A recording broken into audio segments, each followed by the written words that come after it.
ce qui nous anime ici, c'est une fois de plus d'apprendre, d'échanger, de nouer des partenariats, de constituer des écosystèmes pour s'adapter à cette révolution qui va vite, très vite, et vient progressivement remettre en cause tous nos repères.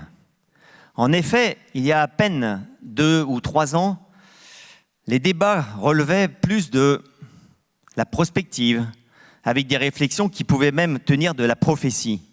Il semble aujourd'hui que nous soyons entrés dans une mutation profonde de notre société, avec une remise en cause complète de tous nos repères et surtout nos codes. Une des conséquences de cette révolution numérique est sans doute l'évolution de notre économie vers les services autour des usages, avec un déplacement de la valeur propre à un bien vers les services en découlant à l'instar de Airbnb, WeWork, Blablacar, etc. Ainsi, la sacro-sainte notion de propriété individuelle, qui fut une des principales revendications de la Révolution française, est en train d'être remise en cause pour des droits d'usage partagés et services associés indépendamment de la propriété d'un bien. Mais avant de démarrer ces universités d'été, je souhaiterais vous soumettre quelques-unes de mes interrogations de cet été face aux grands enjeux actuels, environnementaux, économiques et sociétaux. Comment allons-nous adapter nos bâtiments, nos villes, notre agriculture, nos comportements face au réchauffement climatique qui semble désormais acquis et s'accélère? Comment allons-nous repenser nos bâtiments et nos villes pour répondre aux grands enjeux actuels, à commencer par la réduction de notre empreinte carbone, les bâtiments, comme tu l'as dit, représentant près de 40% de la consommation énergétique globale. L'augmentation considérable de la population senior sur les 20 prochaines années. Le renchérissement du foncier poussant les populations citadines de plus en plus en dehors des villes, avec des temps de transport moyens dépassant souvent les 2 heures par jour. La détérioration de notre qualité de vie, à commencer par la qualité de l'air, responsable de 9 millions de décès prématurés dans le monde, dont plus de 500 000 en Europe, sans parler des conséquences du bruit. La raréfaction de l'eau, des villes comme Londres pouvant se retrouver en pénurie dès 2050. Est-ce encore raisonnable d'utiliser de l'eau potable pour des besoins non alimentaires? Combien de temps allons-nous continuer de construire des bureaux alors que près de 15% sont inoccupés et que l'urgence semble plus à la réhabilitation qualitative? Combien de temps allons-nous continuer de construire des bâtiments figés, non évolutifs, non ou peu connectés, alors que les attentes vont vers plus de flexibilité, d'évolutivité, et qu'il est nécessaire d'interconnecter tous les bâtiments, à minimum pour une gestion intelligente des réseaux d'énergie? Combien de temps les véhicules thermiques et plus généralement la voiture particulière vont-ils continuer d'occuper 50% des espaces urbains? Sous combien de temps la mobilité électrique va-t-elle remplacer la mobilité individuelle thermique? Et comment allons-nous pouvoir ajuster le réseau électrique face à la montée en puissance de la mobilité électrique? Sachant par ailleurs qu'au début du XXe siècle, il n'a fallu que 10 ans à New York pour abandonner la calèche. Et tout aujourd'hui concourt pour s'affranchir du thermique. Comment allons-nous garantir la cybersécurité de nos bâtiments et infrastructures, ainsi que la confidentialité de nos données personnelles dans un univers toujours plus connecté? Combien de temps certains acteurs, tels que les banques, les assurances, le retail, vont-ils supporter des taux négatifs alors que leur modèle économique repose en partie sur une rémunération de l'argent? N'est-il pas temps pour eux de s'impliquer massivement dans cette grande mutation et utiliser leur position pour accompagner cette transition? Je pense notamment à favoriser les investissements et initier ou s'associer à de nouveaux modèles économiques permettant de valoriser les externalités positives. N'est-il pas temps d'arrêter de construire des bâtiments et des villes tels que nous le faisons depuis des dizaines d'années, figés, centralisés, et qui ont conduit à une ghettoisation de notre société, avec un bilan économique et surtout environnemental déplorable. Les villes concentrant 70% des émissions de gaz à effet de serre. N'est-il pas temps plutôt d'aller vers plus de proximité et de mixité, en reconstituant des îlots de vie, combinant des bâtiments multi-usages, que j'appelle des satellites, à des bâtiments dédiés à un usage, des hubs, et privilégiant une harmonieuse répartition entre espaces privatifs et espaces partagés pour une meilleure optimisation des espaces. En effet, de nombreuses activités peuvent désormais être exercées alternativement, en mode local ou déporté. Il en va ainsi du travail avec le télétravail, le commerce avec l'e-commerce, la santé avec l'e-santé, l'enseignement et la formation avec les MOOC et l'enseignement à distance, etc. C'est une vraie opportunité pour rééquilibrer nos territoires et renforcer la cohésion sociale en favorisant la proximité et la mixité. Se pose également la question de l'existant, qui va devoir s'adapter à ces nouvelles règles et usages sous peine d'être dévalorisé. Imaginons en effet Madame Schneider ou Schneider qui dispose d'un T3 pour 1 250 € par mois et doit encore payer sa voiture, son parking, son assurance, sa facture d'eau, l'énergie.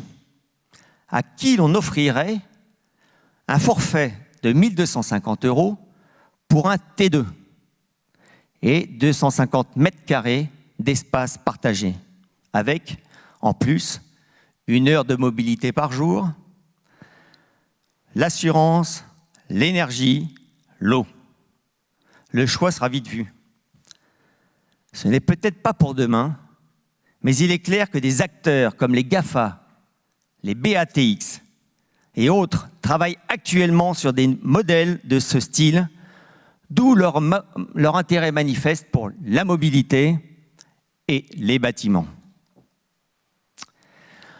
Enfin, dans notre quête de solutions, n'aurions-nous pas intérêt à repartir d'une feuille blanche, de prendre en compte le contexte actuel et les enjeux, s'appuyer sur les nouveaux usages, les attentes des citoyens et les nouvelles technologies, et bien sûr le numérique.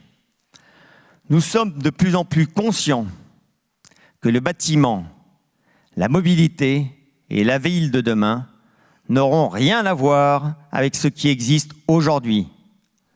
Alors, soyons moteurs, innovants et surtout courageux. Il en va de notre intérêt et de l'intérêt des générations futures. C'est d'autant plus important que certains acteurs ou pays ont compris les enjeux actuels et n'étant pas tenus par les mêmes contraintes économiques ou normatives que nous, Européens, il leur est beaucoup plus facile d'évoluer rapidement et de développer de nouvelles industries et services reposant sur ces nouvelles technologies et ces nouveaux modèles économiques, faisant fi de l'existant. Dans ce contexte, les forces d'hier et d'aujourd'hui peuvent s'avérer être des handicaps. Quelque part, le bien commun et l'avenir de notre planète et des générations futures doit guider nos pas. Et au-delà des engagements parfois très médiatisés, il est surtout important d'agir. Agir tout de suite, concrètement.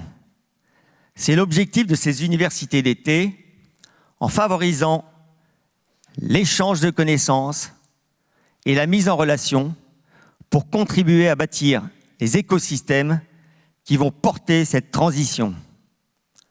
Bonne université à tous. Merci.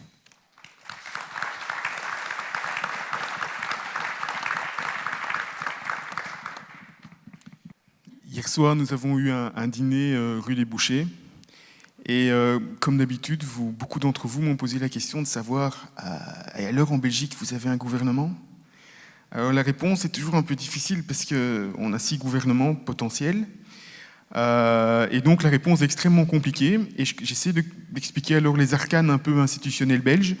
Et généralement, la conversation se détourne rapidement de ce sujet. Mais ce que vous avez retenu, je pense, c'est qu'en Belgique, on a eu très rapidement un gouvernement bruxellois, en région de Bruxelles-Capitale, où des Belges néerlandophones et des Bruxellois francophones se sont très rapidement mis d'accord sur une vision très forte pour l'avenir de la ville. Ça a été très rapide et avant la fête nationale du 21 juillet, on a eu notre gouvernement en région de Bruxelles-Capitale. Et donc c'est un immense privilège de pouvoir accueillir parmi nous ce matin M. Alain Marron, qui est depuis donc cet été le ministre bruxellois de la transition climatique, de l'environnement, de l'énergie, des affaires sociales et de la santé. Ces 2 compétences, environnement et affaires sociales, sont liées et indispensables pour parvenir à concilier gilets verts et gilets jaunes. La qualité de l'air, également, comme Emmanuel l'a dit, tant à l'intérieur qu'à l'extérieur des bâtiments, est un élément central de la qualité de vie en ville et de la santé de ses habitants. L'ayant rencontré avant les élections du mois de mai, je sais que l'environnement bâti est prioritaire dans sa vision zéro carbone pour Bruxelles et que celle-ci a été reprise avec force dans le nouvel accord de gouvernement bruxellois de juillet 2019. Monsieur Marron, à vous la parole. Merci. Merci beaucoup. Merci pour l'invitation. C'est le premier événement public auquel je participe. Donc voilà, c'est une sorte d'inauguration pour moi. Merci aussi pour vos discours. Je vous avoue qu'ils me surprennent. Ils me surprennent positivement dans la mesure où, en tant qu'écologiste, puisque je suis membre du Parti écolo, je pense que je peux souscrire quasiment à la totalité de ce qui vient d'être dit en termes de vision sociétale, mais aussi de nécessité de mise en œuvre d'un certain nombre de solutions. Or, dans des cadres comme ceux-ci, un tel discours n'est pas nécessairement attendu et habituel. Ce que je veux dire, c'est que ce sont des discours de rupture par rapport à « on a toujours fait comme ça ». Je veux dire, vous dites clairement, on doit vraiment commencer à agir autrement. Et agir autrement, ça offre aussi évidemment des opportunités. Il ne s'agit pas de mettre en exergue des problèmes et des contraintes, évidemment elles sont là, et nous avons des obligations de résultat, mais il s'agit aussi de saisir un certain nombre d'opportunités qui sont liées à cela. Alors, pour les Français qui sont dans la salle, vous le savez, la Belgique est un pays très décentralisé, donc les régions disposent de compétences qui sont fortes et qui sont dans d'autres pays dévolues à l'État fédéral ou à l'État national. Ici, donc, les compétences en environnement, en énergie, en eau, même un certain nombre de compétences liées à la gouvernance climatique, etc., sont décentralisées. Ce qui peut parfois poser des problèmes de coordination, mais néanmoins, les ministres régionaux ont donc des leviers d'action qui sont importants. Et donc ça peut sembler paradoxal sur Bruxelles, parce que nous sommes relativement petits par rapport à la Flandre et la Wallonie, mais c'est bien le territoire sur lequel nous entendons agir, et nous sommes quand même relativement fiers qu'un accord de majorité ait pu être conclu assez rapidement, comme vous l'avez dit, nonobstant le fait qu'à Bruxelles, il y a des francophones et des néerlandophones, et donc les coalitions sont des coalitions multiparties, mais aussi des coalitions bilingues. Alors, qu'est-ce qu'on a décidé de faire ensemble? Parce que c'est aussi pour ça que je suis là. Quand je dis ensemble, c'est d'abord au sein du gouvernement, mais c'est plus largement à Bruxelles. On a inscrit la gouvernance climatique au cœur de l'accord de gouvernement. Et donc, il y a un accord de l'ensemble des partis et de l'ensemble des membres du gouvernement pour aller plus loin dans cette direction. Ça veut dire quoi? Ça veut dire que les objectifs climatiques vont se traduire dans une loi bruxelloise, une ordonnance bruxelloise, avec des objectifs contraignant en termes d'obligation de moyens, mais qui ne s'impose pas qu'au ministre de l'Environnement que je suis, qui s'impose à l'ensemble du gouvernement. C'est-à-dire que rencontrer les objectifs climatiques, mais aussi ceux en biodiversité, en qualité de l'air, etc., ça va s'imposer de manière transversale dans toutes les lignes. Ça va s'imposer en logement, en action sociale, en aménagement du territoire, etc., etc. Et nous allons devoir construire ensemble cette politique qui permet de rencontrer des objectifs ambitieux en diminution de gaz à effet de serre, par exemple. Comment est-ce qu'on va faire ? Les choses ne sont pas encore tout à fait claires, mais on va d'abord commencer par ouvrir le champ. La solution, vous le savez, c'est aussi pour ça que vous êtes dans la salle, elle ne viendra pas exclusivement du monde politique et des décideurs. Bien sûr, on doit prendre notre part, nécessairement, mais elle viendra... Enfin, l'enjeu est tellement important, les mutations à venir sont tellement importantes, les défis sont tellement importants, vous l'avez dit, qu'on doit embarquer un maximum de monde là-dedans, en fait. Ça veut dire les acteurs de la société civile, les acteurs sociaux et les acteurs économiques, mais aussi un maximum de citoyens. Et donc on va ouvrir le champ et on va ouvrir des états généraux assez rapidement, le plus englobant possible sur ces questions, sur le comment faire. On ne va pas attendre parce qu'il faut qu'on se mette rapidement au travail et qu'on obtienne rapidement des résultats.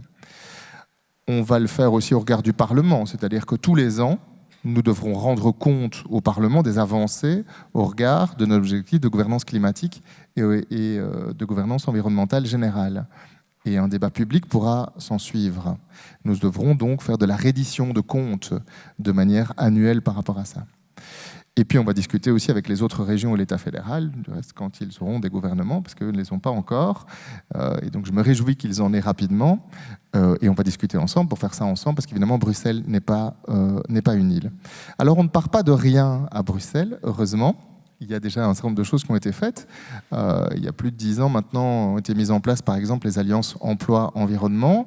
Elles ont été poursuivies jusque précédemment et on entend bien les amplifier et les diffuser encore plus largement. Parce qu'évidemment, ce n'est pas vous que je dois l'expliquer, mais pour répondre en tout cas aux défis climatiques dans une ville ou une région comme Bruxelles, il y a deux leviers centraux d'action, les bâtiments, le bâti, et la mobilité.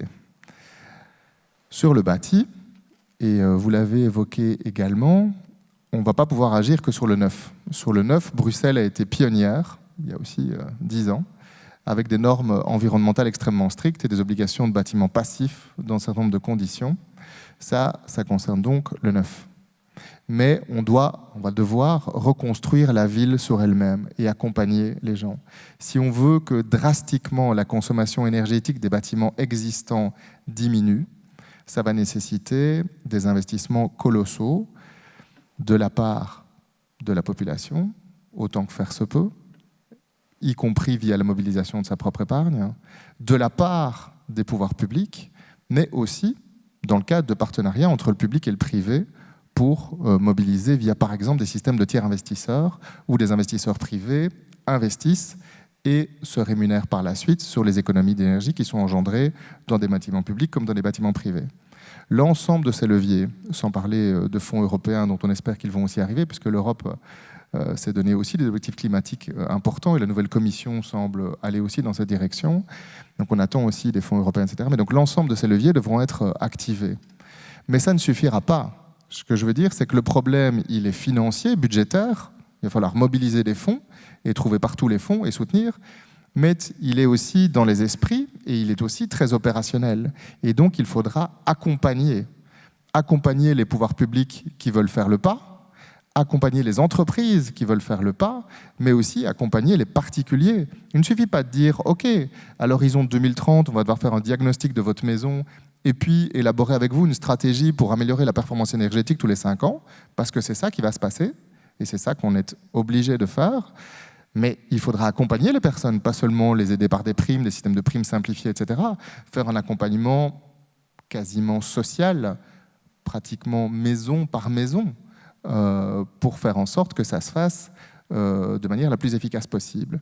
Parce qu'évidemment, les objectifs qu'on se donne au niveau environnemental ne peuvent faire sens que s'ils rencontrent deux autres objectifs qui sont totalement légitimes et qui sont parfois insuffisamment rencontrés aujourd'hui, c'est le droit à la mobilité, pour ce qui concerne les aspects de mobilité, parce que vous avez raison, bientôt les gens n'auront plus de voiture individuelle, on passera à autre chose, d'autres types de systèmes.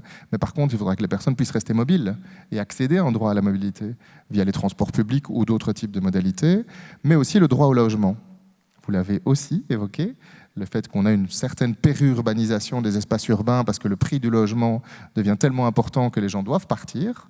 Mais ça pose d'autres problèmes environnementaux parce qu'on accentue les déplacements, etc. Donc il faut essayer de faire en sorte que les gens, que toutes les populations puissent continuer à trouver leur place en ville et exercer le droit au logement. Donc c'est vrai que nous voulons aussi articuler les deux.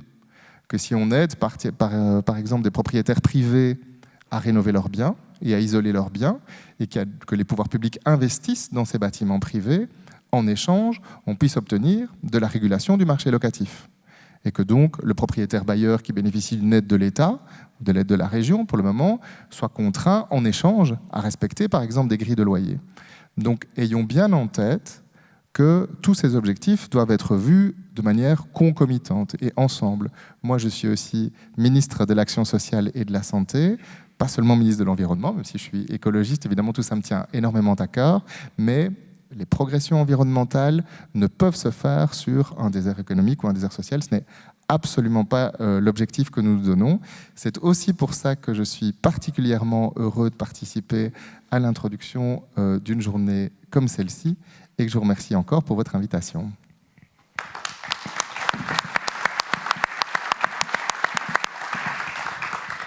Merci, Monsieur le Ministre, pour ce témoignage concret et qui s'inscrit parfaitement dans l'approche de l'ASBA qui se tient à votre disposition, surtout qu'il y aura vraisemblablement une SBA Belgique pour justement accompagner cette transition.